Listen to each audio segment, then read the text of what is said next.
প্রিয় প্রবাসী ভাই বোনেরা, শুভ সন্ধ্যা। জাতিসংঘের পক্ষ থেকে কোরিয়ান সরকারকে জাতিসংঘ প্রবাসী শ্রমিক প্রতিরক্ষায় সাক্ষ্য করার পরামর্শ প্রদান করা হয়। বর্তমানে ইপিএস আইনের কারণে আমাদের মানবাধিকার ক্ষুণ্ণ হচ্ছে বলে মনে করছেন জাতিসংঘ, কিন্তু কোরিয়ান সরকারের পক্ষ থেকে প্রবাসীদের জন্য সুব্যবস্থা গ্রহণ করা হয়েছে বলে মনে করছেন। মার্চ মাসের চতুর্থ সপ্তাহের বাংলা খবর পাঠ করছি আমি মাহবুব আলম।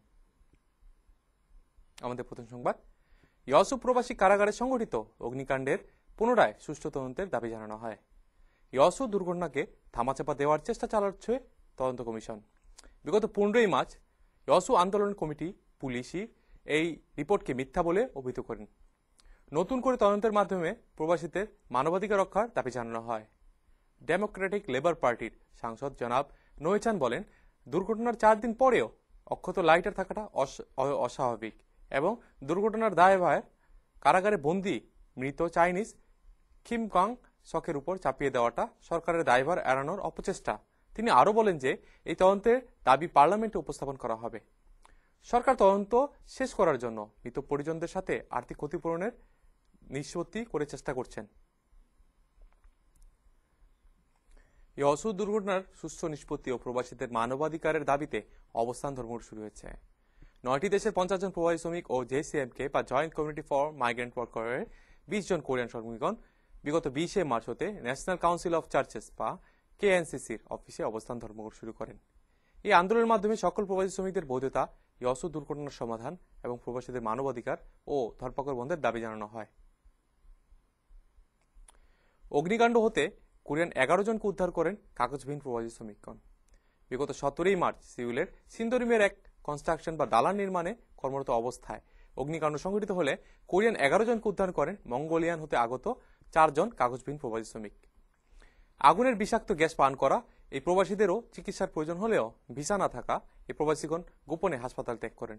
এই মহৎ কাজ করা সত্ত্বেও পুলিশি ঝামেলা এড়াতে আর চিকিৎসা হতে ওনারা বঞ্চিত হচ্ছেন। ওনাদের একজন সাক্ষাৎকারে বলেন যে, কোরিয়া আমাদের দ্বিতীয় ভূমি বা মাতৃভূমি।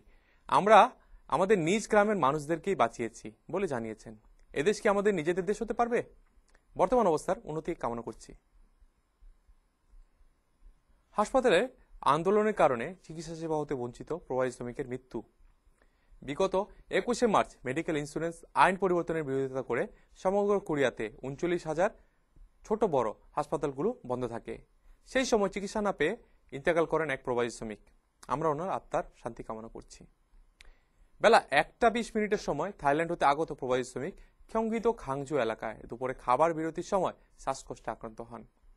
ওনার সাথীগণ চিকিৎসার জন্য হাসপাতালে খুঁজলে এই ধর্মঘটের কারণে চিকিৎসার অভাবে তিনি পরলোক গমন করেন। পাশাপাশি 119 গাড়িও দেরি করে এসেছিল। আমাদের জন্য নিত্য প্রয়োজনীয় এই হাসপাতাল ও 119 এর গাড়ি এই প্রতিষ্ঠানগুলো সামান্য ভুলের কারণে জনসাধারণ দুর্ভাগ্যজনক অবস্থায় পরিণত হচ্ছে। প্রবাসীদের মানবাধিকার লঙ্ঘনকারী মালিকদের জন্য কঠোর শাস্তি ব্যবস্থা গ্রহণ করতে হবে বলে জানিয়েছেন। কোরিয়া প্রবাসী শ্রমিকদের মানবাধিকার লঙ্ঘনকারী মালিকদের শাস্তি প্রদানের কথা উল্লেখ করেন জাতিসংঘের বিশেষ রিপোর্ট প্রদান করা হয়েছে।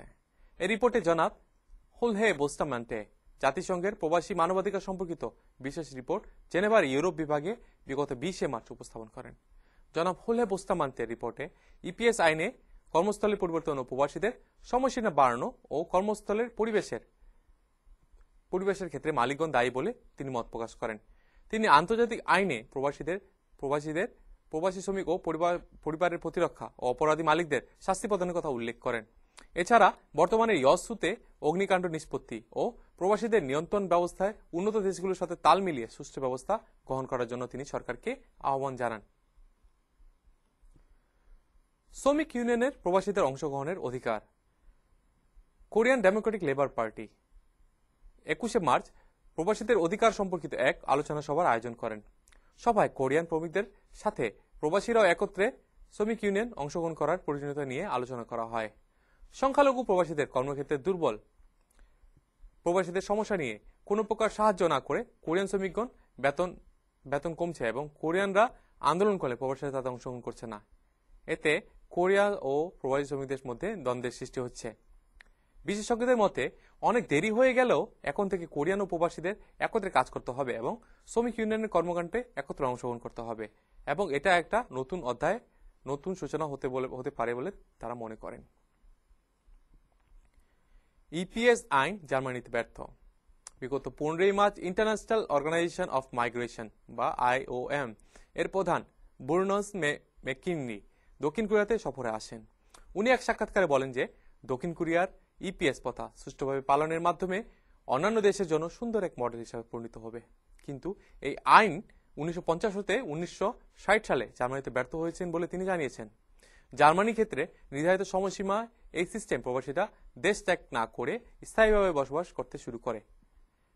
মেকেনরি আরও বলেন যে শুধুমাত্র অস্থায়ীভাবে প্রবাসীদের ব্যবহার নয়, এরই সাথে প্রবাসীদের বিভিন্ন প্রকার সমস্যা নিরসনের পর্যাপ্ত ব্যবস্থা গ্রহণ করা উচিত বলে তিনি মনে করেন। বিশ্বে প্রবাসীদের অর্থ প্রেরণ 2,68,000 কোটি ডলার। বিশ্বায়ন বা গ্লোবালাইজেশনের এই যুগে প্রবাসীদের অর্থ প্রেরণ বৃদ্ধি পাচ্ছে। বিবিসির এক রিপোর্টে 2006 সালে সাউথ আমেরিকা 62,300 কোটি ডলার, মেক্সিকো 23,000 কোটি ডলার, ব্রাজিল এবং কলম্বিয়া যথাক্রমে 7,400 ও 4,600 কোটি ডলার প্রেরণ করেন। উন্নয়নশীল দেশগুলোতে প্রধান উপার্জনের মাধ্যম হচ্ছে এই প্রবাসী শ্রমিকের অর্থ প্রেরণ। গত বছর দক্ষিণ কোরিয়ার পুরুষদের প্রবাসী মহিলা বিবাহের সংখ্যা 82,000 জন, যা কিনা পূর্ববর্তী বছর হতে শতকরা 20% বৃদ্ধি পেয়েছে। এর মধ্যে 70% অধিক লোক বিভিন্ন এজেন্সির মাধ্যমে বিয়ে করে এবং অধিকাংশ প্রবাসী মেয়েদেরকে মিথ্যা তথ্য প্রদান করা হয়ে থাকে বা ছেলের পক্ষে দুর্বল দিকগুলো গোপন করা হয়ে থাকে। এইসব সমস্যার কথা বিবেচনা করে সরকারি নারী মন্ত্রণালয় বিয়ের পূর্বে জুলাই মাস হতে মেয়ে পক্ষকে কোরিয়ান ছেলের পক্ষের বায়োডাটা প্রদান করার ব্যবস্থা গ্রহণ করা হয়েছে। এছাড়া ভিয়েতনাম ও ফিলিপিনের আগ্রহী মেয়ে পক্ষকে কোরিয়ান ছেলের আর্থিক, মানসিক, শারীরিক রিপোর্ট প্রদান করা হবে বলে জানা গেছে। যুদ্ধ নয় শান্তি। ইরাক দখলের 4th বছর, সারা বিশ্বে যুদ্ধবিরোধী মিছিল। গত 17 মার্চ সিউল স্টেশনের নিকট ইরাক দখলের বিরুদ্ধে মিছিলের আয়োজন করে। শুধু এখানে নয়, বিশ্বের বিভিন্ন স্থানে ইরাক দখল ও যুদ্ধবিরোধী মিছিলে আয়োজন করা হয়। সিউল স্টেশনে আনুমানিক 1500 জন সিউলের মিছিলে অংশগ্রহণ করে। ইরাক আফগান হতে সৈন্য প্রত্যাহার, মার্কিনী যুদ্ধনীতির নিন্দা জানানো হয়। আমরা আশা করব শীঘ্রই ইরাক এবং অন্যান্য দেশ হতে এরকম সৈন্য প্রত্যাহার করা হবে। প্রবাসীদের জন্য মিডিয়া প্রচার মাধ্যম বিষয়ক শিক্ষা ব্যবস্থা। আমাদের প্রবাসী শ্রমিক টেলিভিশন ও মিডিয়া অ্যাক্টের পক্ষ থেকে ইনচনের পুচন এলাকায় বার্মা বৌদ্ধ মন্দিরে বার্মা প্রবাসীদের জন্য এই শিক্ষা ব্যবস্থা আসছে 1 মার্চ হতে চালু হবে। ভিডিও ক্যামেরা এবং এডিটিং সহ বিভিন্ন বিষয়গুলো নিয়ে থাকবে আমাদের এই আয়োজন। আমাদের বাংলাদেশি আগ্রহীরা নিজ এলাকার সংগঠনগুলো থেকে একত্রে আমাদের সাথে 02-776-0416, আমি আবার বলছি 02-776-0416 যোগাযোগ করার জন্য আহ্বান জানানো হচ্ছে। 1 এপ্রিল প্রবাসীদের মিছিল। আসছে 1 এপ্রিল ইয়সু দুর্ঘটনার দাবি এবং প্রবাসীদের কারাগার বন্ধের দাবিতে সিউলে মিছিলের আয়োজন করা হবে। আগ্রহীগণ MTU 02-2285-6068, আবারও বলছি MTU বা মাইগ্রেন্ট ট্রেড ইউনিয়ন 02-2285-6068 যোগাযোগ করার জন্য অনুরোধ করা হচ্ছে। সিউলে বাস ও ট্রেনের ভাড়া বৃদ্ধি পাবে। আগামী এপ্রিল মাস হতে ট্রেন ও বাসের ভাড়া 120 উন বৃদ্ধি পাবে ও বড় বাসগুলির ক্ষেত্রে 300 উন এবং গ্রামের বাসের ক্ষেত্রে 500 উন হতে 700 উন 200 উন বৃদ্ধি পাবে বলে জানা যাচ্ছে। এই ছিল আমাদের আজকের প্রবাসী শ্রমিক টেলিভিশনের বাংলা সংবাদ। আপনারা আমাদের সংবাদ ইন্টারনেটে দেখতে পারবেন mwtv.or.kr, bangladesh.or.kr এবং rtv.or.kr। সবাই ভালো ও সুস্থ থাকবেন। খোদা হাফেজ।